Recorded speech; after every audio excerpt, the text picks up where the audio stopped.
ओम शांति मंगेश भैया। ओम शांति पाल भाई जी, ओम शांति। आज साकार मुरली जी। बाबा ने विशेष धारणाओं पर जोर दिया है आज की मुरली में। और सबसे पहली धारणा बाबा ने कहा कि संघ जो है, संघ की बहुत संभाल करनी है।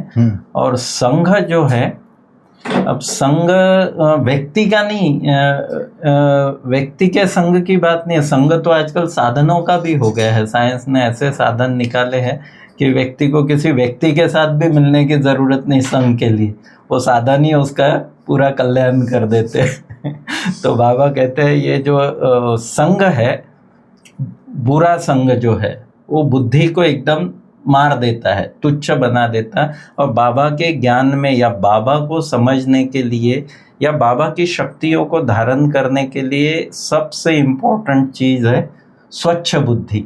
स्वच्छ, क्योंकि कहा जाता है कि शेरनी का दूध सोने के बर्तन में ठहरता है। तो ऐसे ही बुद्धि, बाबा का ये परमात्मा ज्ञान, ईश्वरीय ज्ञान उसकी ही बुद्धि में ठहरेगा जिसकी बुद्धि स्वच्छ होगी।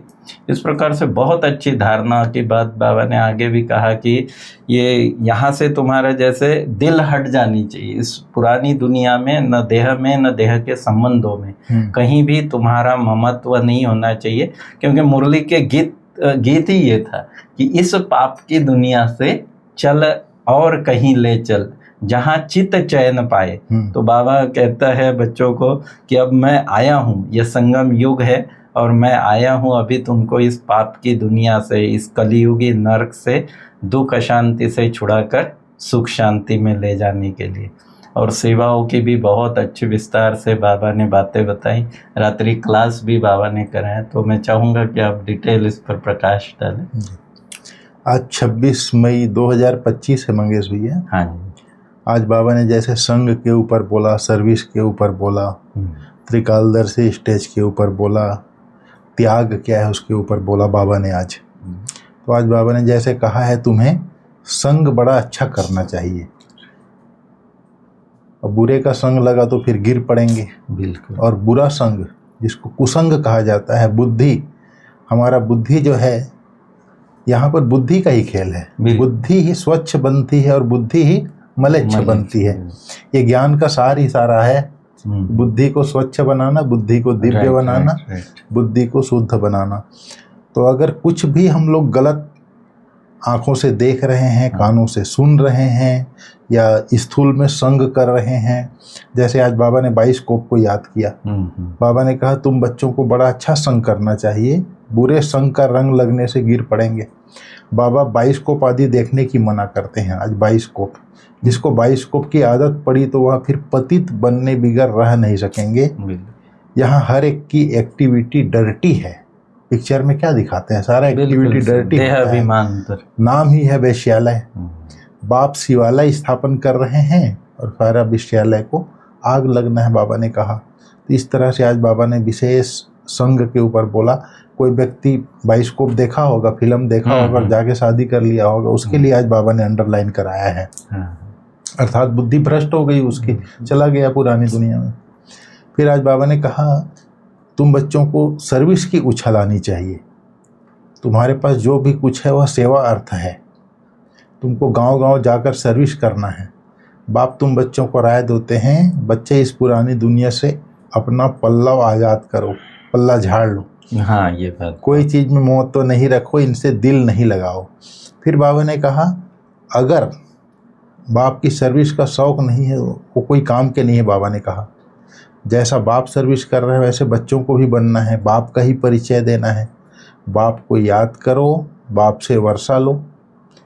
बच्चों को शौक़ होता है हम बाबा की सर्विस पर जाते हैं तो हिम्मत भी बढ़ाते हैं, बाप हिम्मत भी बढ़ाते हैं, बाबा ने कहा। फिर बाबा ने कहा भारत में देवी देवताओं का राज्य था, फिर राम सीता का राज्य था, पहले लक्ष्मी नारायण का राज्य था, फिर सीताराम का राज्य था, फिर देवताएं वाम मार्ग में गिरे तो रावण राज्य शुरू हुआ। सीढ़ी नीचे उतरे, अब फिर चढ़ती कला हो रही है। सेकंड की बात है, बाबा ने कहा। आज बाबा ने रियल लॉ और आर्टिफिशियल लॉ के बारे में बोला। सेकंड की बात कैसे कहेंगे पाल भाई, जबकि हमको पूरा ये जन्म लग जाता है पुरुषार्थ करने में। तो हम बाबा कहते हैं कि सेकंड की बात, चढ़ती कला सेकंड की बात है, क्योंकि ये हमको उतरने में 84 जन्म लगता है, लेकिन चढ़ने में जैसे ही हमने बाबा को पहचाना, हमको मुक्ति और जीवन मुक्ति के अधिकारी हम बन गए। हाँ हाँ, निश्चय बाबा पे। जैसे ही बाबा को हमने जाना, बाबा को पहचाना, हम जीवन मुक्ति के अधिकारी बन गए, अर्थात सेकंड की बात है। बिल्कुल। इसलिए बाबा कहता है, एक होता है, आज बाबा ने रियल लॉ क्या है, आर्टिफिशियल लॉ क्या है, उसके बारे में बोला। एक होता है रियल लॉ, दूसरा होता है आर्टिफिशियल लॉ। रियल लॉ बाप से तब हो जब अपने को आत्मा समझे। बाबा ने कहा अब तुम बच्चों का इस दुनिया से आर्टिफिशियल लॉ है, यह तो दुनिया ख़त्म होना है, सर्विस करने वाले कभी भूखे नहीं मर सकते। बाबा ने कहा जो सर्विस में दौड़ते हैं वो कभी भूखे नहीं मर सकते। दुनिया में भी जो सोशल वर्कर हैं भूखे कहाँ मरते हैं? नहीं। तो बच्चों को सर्विस का शौक होना चाहिए, बाबा ने कहा। फिर बाबा ने कहा अब तुम बच्चों को देही अभिमानी बनना है। आधा कल्प रावण राज्य में हम बाप को भूल गए, अब बाप ने आकर सुजाग किया है। फिर बाबा ने कहा, बाबा कहते हैं मैं आया हूँ पढ़ाने, तुम फिर से अपनी राजाई लो, मैं और कोई तकलीफ नहीं देता हूँ। बाबा ने कहा एक तो बाजार की गंदी चीज़ें नहीं खाओ और मामे कम याद करो। बस इतना ही बाबा बोलता है आज। फिर आज बाबा ने कहा बाबा से राय कर सर्विस में लग जाओ, अगर कोई की मदद की दरकार है तो परमात्मा शिव बाबा अपने आप को आज बोला है दुल्हे लाल बैठा है। ओहो हाँ, ये कभी कभी शब्द आता है, मतलब बाबा से राय कर सर्विस में लग जाओ, कोई मदद की दरकार हो तो बाबा दुल्हे लाल बैठा है। बाबा बैठ।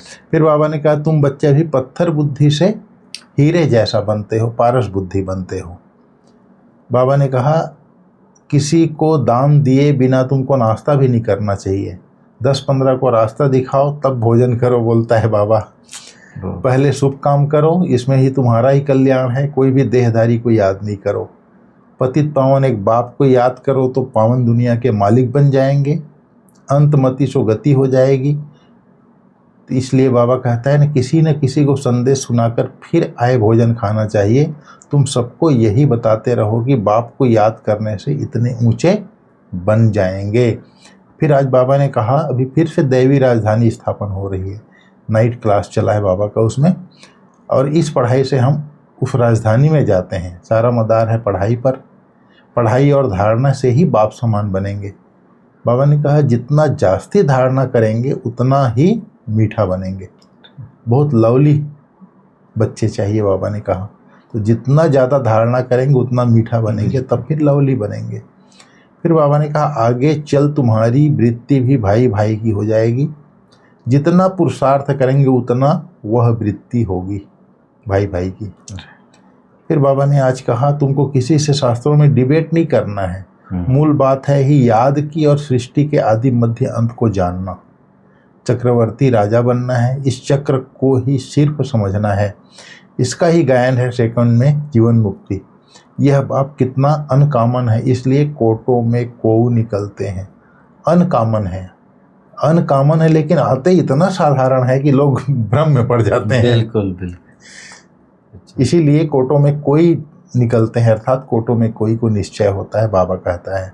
फिर आज बाबा ने भारत की महिमा की है। भारत को मदर कंट्री कहते हैं क्योंकि अम्बा का नाम बहुत बाला है, यहाँ माताओं का नाम बहुत बाला है। तो अम्बा ने अर्थात मम्मा ने जितने को पढ़ाया होगा उतना और कोई पढ़ा ना सके। मम्मा का नामाचार बहुत है। आज बाबा ने मम्मा को याद किया, मेला भी बहुत लगता है। अभी तुम बच्चे जानते हो बाप ने ही आकर रचना के आदि मध्य अंत का सारा राज तुम बच्चों को समझाया है। तुमको बाप के घर का भी मालूम पड़ा है, बाप से ही लव है, घर से भी लव है, यह ज्ञान तुमको अभी मिलता है। इस पढ़ाई से कितनी कमाई है तो खुशी होनी चाहिए ना, और तुम हो बिल्कुल साधारण। बाबा ने कहा नई दुनिया बनती है बेहद की पढ़ाई से, पुरानी दुनिया से वैराग्य आ जाता है। तुम बच्चों के अंदर में ज्ञान की खुशी रहती है। बाप को और घर को याद करना है, आज बाबा ने कहा। बाकी संघ के लिए बोला था बाबा ने आज धारणा के लिए सार में, और भोजन खान पान जो है शुद्ध खाना है। पढ़ाई पर भी जोर दिया बाबा ने, पढ़ाई पर भी बाबा ने कहा अच्छी रीति पढ़ो और इसमें गफलत मत करो। हाँ। पढ़ाई, हाँ ये तो जितना पढ़ाई करेंगे तो सारा मदार है पढ़ाई पर। बाबा ने बोला ना, पढ़ाई और धारणा से ही बाप समान बनेंगे, और जितना जास्ती धारण करेंगे उतना मीठा बनेंगे, लवली बन जाएंगे। इस तरह से आज बाबा ने कहा है। फिर आज बाबा ने वरदान में बताया, त्रिकालदर्शी स्टेज द्वारा व्यर्थ का खाता समाप्त करने वाले सदा सफलता मूर्त भाव। बाबा ने कहा त्रिकालदर्शी स्टेज पर स्थित होना अर्थात हर संकल्प, बोल व कर्म करने के पहले चेक करना कि यह व्यर्थ है या समर्थ है। व्यर्थ 1 सेकंड में पद्मों का नुकसान करता है, समर्थ 1 सेकंड में पद्मों की कमाई जमा कराता है।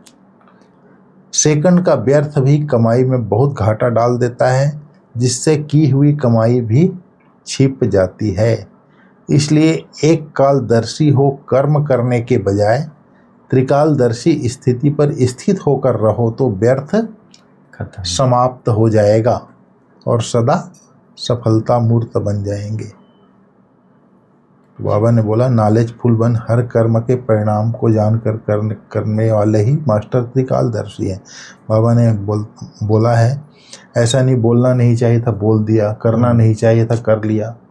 इससे सिद्ध है कि कर्म के परिणाम को न जानकर भोलेपन में कर लेते हैं। बाबा ने कहा भोला बनना अच्छा है लेकिन दिल से भोले बनो, कर्म और बातों में भोले नहीं बनो। इसमें त्रिकालदर्शी बन करके कर्म कर, बोलो और कर्म करो, तब सफलता मिलेगी। बाबा ने कहा आज बाबा ने स्लोगन में बोला है मान शान और साधनों का त्याग ही महान त्याग है।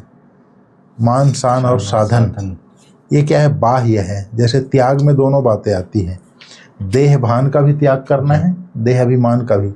देह भान में मोड़ा विकार आता है, काम क्रोध लोभ मोह अहंकार, और नाम मान शान साधन ये सब चीजें देह अभिमान में आता है। तो ये त्याग है। जैसे त्याग और तपस्या 2 शब्द बाबा बोलता है ना, तो देह भान देह अभिमान का त्याग करना है। तपस्या है ही हमारा एक बाप दूसरा न कोई, यही हमारी तपस्या है। तो आज बाबा ने ये सूक्ष्म बात के लिए अंडरलाइन कराया, मान शान और साधनों का त्याग ही महान त्याग है। तो इस तरह से आज बाबा ने मुरली में बोला है। मंगेश भैया और कुछ बोलना है आपको? आज मुरली से जानकी दादी की याद आ गई। जो बाबा ने कहा कि नाश्ता किए बिगर या परिचय दिए बिगर 10-15 को परिचय दिए बिगर नाश्ता नहीं करना चाहिए। तो ये जानकी दादी का प्रैक्टिकल जो बात पहले दादी एक बार बैठे थे नाश्ते के लिए, तो बाबा ने कहा किसी को परिचय दिया, बाबा का संदेश दिया, तो दादी सुनाती थी हमेशा कि बस उस दिन के बाद पहले परिचय देना, बाबा की सेवा करना और फिर भोजन करना है, नाश्ता करना। तो ये बहुत अच्छी बात है। और मैं कहता हूँ अभी हमारे समर्पित लाइफ में परिचय देने के लिए इतना वो नहीं, लेकिन मैं समझता हूँ कि कुछ 10-15 मिनट ऐसा योग करके भी या आत्माओं को इमर्ज करके, सृष्टि को इमर्ज करके हम अपनी सकाश का वाइब्रेशन फैलाए और उसके बाद नाश्ता करें। वो क्या है, दादी जी सेंटर पर रहते थे, गार्डन में जाते थे, सुनाते थे। लेकिन यहाँ पर भी जैसे हम आपस में एक दूसरे के सेवा साथी होते हैं ना, तो मुरली एक दूसरे को सुना भी ले तो ये भी बहुत बड़ी सेवा है, क्योंकि उससे अंडरलाइन हो जाती है। अब यहाँ पर तो मधुबन में आप वैसी सेवा है नहीं, बराबर वही पब्लिक की सेवा। इसलिए आपस में भाई आज मुरली बाबा ने आज क्या कहा, 1-2 पॉइंट रिवाइज कर लेते हैं, ये भी बहुत बड़ी सेवा हो जाती है। ठीक है मंगेश भैया, ओम शांति। ओम शांति।